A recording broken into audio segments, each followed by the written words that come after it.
మా అరుంధదమ్మవి నువ్వే కదమ్మా. తెలుగు తక్కువగా మాట్లాడొద్దు చంద్రమా. నన్ను పిచ్చిదానిగా చేయకండి. నేను జయజమ్మని కాదు కాదు కాదు. నువ్వు జయజమ్మవు కాకపోతే నీ మీద అడిగే కక్ష ఎందుకు? ఎందుకు?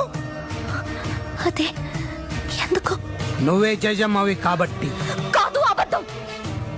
వాడిని నాశనం చేయగలనని జయజమ్మ నమ్మితే అది ఎలాగో తనకి తెలిసే ఉంటుంది. మళ్ళీ పుట్టిన ఈ జయజమ్మకే అది తెలియాలి. జయజమ్మ చెప్పు. నేను జయజమ్మని కాదంటే వినిపించుకోరే. నా చుట్టూ ఈ కట్టు కదలేంటి? నీ చుట్టూ రగులుతున్న ఈ వినాశనం అబద్ధమా? నిజం. నిన్ను వాడు నాశనం చేస్తాననడం అబద్ధమా? నిజం. నిన్ను హింస పెట్టడానికే వాడు సమాధి బద్దలు కొట్టుకు రావడం అబద్ధమా? నిజం. నిజమే. అప్పుడు నువ్వే జయజమ్మ అన్నది కూడా నిజం. నువ్వు మళ్ళీ పుట్టావుని అల్లా సాక్షిగా నేను నమ్ముతున్నాను. అది నిజం కాదు. అవును. కానే కాదు. ఏ సచ్చే? కాదు. ఏ సచ్చే?